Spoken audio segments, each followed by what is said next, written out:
facing the police every single day.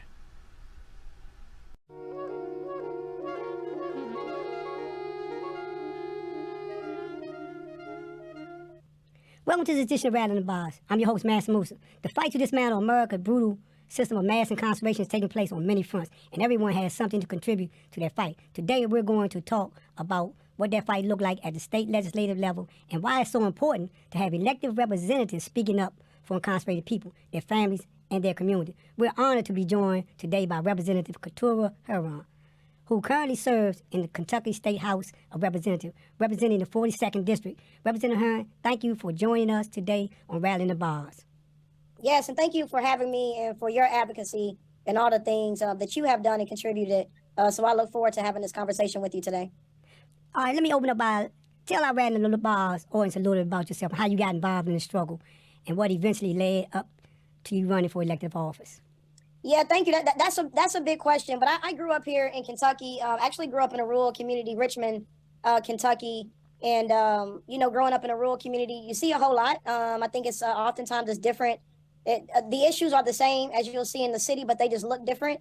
And so at a very young age, I knew and understood what my Blackness meant to the world and to society. That was, the first type of ism or prejudice that I witnessed, that I saw my family witness, my friends, be a part of. And, after I turned 19, I was like, I got to get out of this small town. And so I moved to Louisville and went to school there. And pretty much my whole life, I've worked with youth and families impacted by the foster care system, by the criminal legal system. And really, I took that route for a couple of different reasons. One, when I was a child, when I was in my teenage years, I very well could have been incarcerated. Mm-hmm. It just so happened that I had some adults who took liking to me and didn't tell on me. Right. And I did the things that I was doing. And so, I'm also someone who's directly impacted. In my 20s, I was arrested twice wrongfully. And so I think that because of being someone who got in trouble as a young person, Mm-hmm. someone who's been wrongfully arrested, being being a black queer masculine woman from Kentucky, there was a lot. And I ended up meeting some of my comrades, and we started talking about my experience with law enforcement. And it was then that my homies, they were like, oh no, you directly impacted, Right.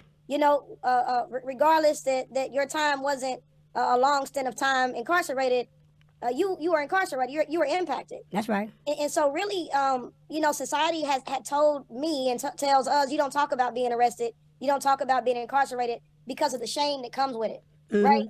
And so once I understood and realized, like, no, this is a part of my story, and people need to hear this part of the story to understand and know, like, you don't have to do 5 or 10 years in the pen to be impacted by the criminal legal system. Let's pick up on that right there. All right, because a key area of your focus is disrupting the school-to-prison pipeline. And for those of us don't know, talk to us about what that pipeline look like, how it affects people living in Kentucky, and what it takes to disrupt that pipeline. And on the sidebar, going back to what you said earlier about being in prison, Malcolm X reminded us when he said in the speech, he said that he was in prison, and then he said, oh yeah, let me remind you, everybody in the United States of America is in prison, because that's what America means, prison. So talk to us about what that pipeline looked like and what it looked like in Kentucky, and what it's going to take for us to disrupt that pipeline. Yeah, I mean, I think that when you look at the school-to-prison pipeline, right now, what I would say it looks like is tagging young people or labeling young people at a very young age, first grade, second grade, and keeping those records and just following them through. And I get and understand why sometimes they say, well, we need to know if a kid is having issues with certain things. But what's happening, especially with Black and brown kids, is that if a kid disrupts a classroom in second grade, when they get in third grade, fourth grade, and fifth grade, those administrators have already tagged that kid. That's right. That's right. That's right. Right. And so what happens is that teacher is going to have a lower tolerance level for that individual child. That's right. And so that child then starts to be labeled or picked on, or, if something happens, you're automatically eyeballing that child. That's right. And so this past year in Kentucky, we passed a legislation that said if a kid gets kicked out of class, they are not allowed back in their classroom until the next day. Right. So you're talking about if something happens, it could be a disagreement. You're going to tell that kid you cannot go back. And if a kid gets suspended or expelled, they're saying that they can be kicked out for the whole year, like automatically. Right. And so really the school to prison pipeline is saying we're not going to tolerate anything. If you have a bad day, if you don't wear your belt to school, Yeah, that's right. if you look at me the wrong way, That's right. if you extra hungry and you take somebody's cookies off their tray, or you cut through that line and don't pay for your lunch, instead of us finding out what's really going on with you, we're going to call law enforcement in and allow them to handle it. And that's what we're seeing here in Kentucky, and I believe across the nation. Hey, Representative Hearn, let me ask you this here. Don't they in schools, because I know that like in schools they supposed to have counselors, and in schools they supposed to have people in them spaces that are relegated with the responsibility of taking them children, as you outlined. They might be having a bad day. They might be coming from a household where it's a lot of dysfunction. They might be leaving out the house hungry. They might be leaving out the house didn't get no sleep at night. I mean, it's a myriad of things are going on with our children, but in between home and getting to school. Don't Kentucky, as well as, or shouldn't they, if they don't have counselors that would be responsible for saying the teacher send the kid or the child to them and say, look, this kid's been, something going on with this kid. Can you talk to him and see, identify it so we can work together to try to resolve this issue, as opposed to segregate them and marginalize them and then label them and give them a complex about who they are that's going to only get worse as they grow up. Right, and I think what's happened across the time is that the duties of counselors have shifted and changed. Mm-hmm. So, now I believe that the actual counselors are more of academic type thing. What we need is more mental health professionals. That's right. And therapists within the school system to help kids navigate. But you're right. The society in which we're in right now that has been created is that our young people are dealing with things that I couldn't even imagine dealing with. Right. And the fact that over the years we have disinvested in our public education, and so our classrooms are bigger. Kids don't have the same type of access to athletics and things like that. Like, for example, in my district or in the west end of Louisville, they're about to open up a middle school.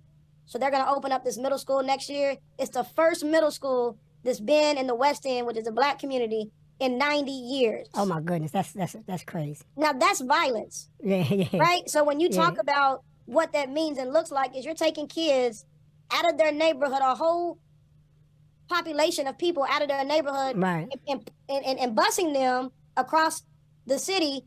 And middle school is really the toughest age, I believe. That's for right. No, you got a good observation. They're maturing, the puberty, and so when you're talking about if somebody's riding a bus 40 minutes one way, how are they going to participate in extracurricular activities? Right. And so, why did it take so long for them to, we talking about Plessy versus Ferguson, we talking about separate but unequal, then we talking about separate and equal, but now we're talking about a system where it gives new meaning to Jim Crow, because you have a situation where our children's education is being impacted, as you outlined, by the fact that they're being bused to the four winds of Kentucky. Well, why did it take so long for them to get to a point where they invested in this area and invested in this elementary school or education in general in your district? Yeah, I mean, honestly, the biggest thing is that since the murder and the murder of Breonna Taylor, which happy birthday today, would have been Breonna Taylor's birthday and Tyree Nichols' birthday, 30th birthday, them both on this day. So definitely happy birthday, happy birthday to both of them. But in 2020, when community was in the street, when we saw the uprisings across the nation, is really when leaders in Kentucky, or really in Louisville, started to say, hold on, wait, we need to really see what's happening, and we need to listen to the voices. And so I believe that it was that moment that helped push that. Also, what helped push that as well is we're getting a hospital in the west end of Louisville, and we have not had a hospital there in 150 years. And you know what? This is where we have a disconnect in society and overall, when you have institutions that directly impact people. You got like what they call food deserts. You don't have grocery store. You got school. You got education desert where they don't have educational institutions in the neighborhood. And then you got like a medical desert where they don't have a medical facility. But how do you expect a community to be healthy? How do they expect the community to be healthy in Kentucky when you don't invest in it, Representative? Exactly, and I think that that's what we've seen, and that's what we're trying to shift and change right now, is that this community has been not invested in for so long that you have generations of folks who have not gone to the doctor or don't see the importance. Why should I have to ride an hour to go to school and come out of my neighborhood and drive in back of these neighborhoods with nice houses that these schools are located in, and then I got to go back to my neighborhood. Why not invest in me? And I believe that also has a psychological impact. Yeah, that's right. That's right. On our young people. Right. And so it's almost like, well, if you don't care about me and my community, then how am I supposed to care about me and my community? You're talking about kids. Right. So if the system is being violent toward a population or toward a neighborhood, then the people are going to act violent. And I think that's what we're seeing, not only in Kentucky but across the nation. So so what are your direction in terms of? Because I see you out front on this. Are you getting any support from your colleagues in the legislation? Are you able to make some traction with the community in terms of educating them about the importance of supporting you, and more importantly, supporting legislative efforts coming out around issues or communicating their concerns? Walk us through this, your strategy as a representative. Yeah, the first thing that I have done, and I'm actually still working on this piece, is I'm going to be creating a 5-year plan, a policy plan of the things I'm going to be working on as far as projects and things that I do want to get done for within the district. And I've been working with our neighborhood associations to really learn more about specific neighborhoods in my district, and then to get people galvanized and find out really what it is that the people care about, but then also let them know what it is that I care about, which is violence prevention, workforce development and education, and restoration of voting are the 3 big pillars of the things that I want to do. But the other thing is one of the things that I've been learning as well, is that all the time it's not necessarily always about policy. There's other things that I can bring to the district as far as money and resources, projects, and helping people get things done like that. So that's where we at right now. But it's a learning curve for us all. In Kentucky, in the House, we have 100 members in the House. 20 of us are Democrats. And so when you talk about, and then in the Senate is the same way. Right. I think we only have 7 Democrats in the Senate. So we're in the super duper minority. Obviously, we have a Democratic governor, Governor Andy Beshear, who's got a tough race, this year in November. But that's the work. It's getting people to know and understand the importance that I can't do this by myself. I'm one person. And so the people have to be engaged. The people have to be involved. And it is my role to help teach them what that advocacy looks like, and empowering them to be able to make some of those changes as well. And I think in regards to that, I think that, like you outlined, once you outline your strategy, and I know from experience, Merrion Burry, who was the mayor of the District of Columbia, when he came into this system of electoral politics, the first thing he created, and everybody to this day talks about it, is he created summer jobs for youth. Mm-hmm. And when he created summer jobs for youth, I was like 15 when I got a summer job, and we lived in the project. But what it did, my whole neighborhood was vibrant, because everybody in that neighborhood that was of that age had money in their pockets finally. And what it did, it empowered us to think beyond this, hustling soda bottles or trying to, carry people's groceries. We actually was doing a W-2. So we had an income. And I think that in that regard, when you talk about creating jobs, how do you look at what's your vision on doing that? How do you envision getting more jobs or getting more people to come into your district, to invest in your district in that regard? Yeah, so there's a couple of things. We recently in Kentucky named the Ford Motor Company is putting their electric battery plant in Kentucky. It's about 40 minutes outside of Louisville. And so one of the things that I'm hoping to do is create a pipeline to get our young people and our people in Louisville in general ready and trained up for that. That battery plant is going to open in the next 2 to 3 years. And so now is the time to start training people and recruiting people, and for us to create that pipeline of these are jobs. Like those jobs, even though they're factory work, college is not for everybody. Right. Everybody don't want a college. College is too damn expensive. But what I do know is if we get young people and we get people in communities who have not had an opportunity, we get them in those jobs in some of those factories, that's generational change. A 19-year-old can go in there and work 20 years, be retired by the time they're 40. And that's a whole generational change. And so it's also educating the community on what this really means and looks like, and really what that timeline is. When I was in Richmond, Kentucky growing up, Toyota had just came to Georgetown, Kentucky. And I remember hearing adults sitting around the kitchen table of people were like, how are we going to get these jobs at this factory? And now seeing some of those folks who have retired, now they own businesses, they may do something else on the side, but they have like literally shifted their whole entire family. You know, Right. they're able to go on vacation. They're able to buy homes. It's a different way to get, you know, to garner that generational wealth. They have 401ks. They have health insurance. And so it's my role to educate the people on the possibilities for those people who want to do that type of work. There you have it.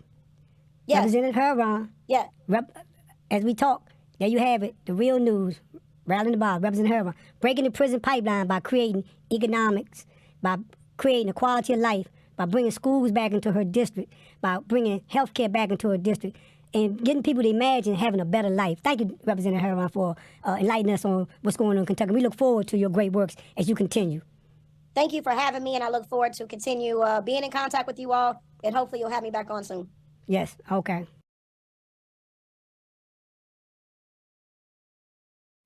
Thank you so much for watching The Real News Network, where we lift up the voices, stories, and struggles that you care about most. And we need your help to keep doing this work, so please tap your screen now, subscribe, and donate to The Real News Network. Solidarity forever.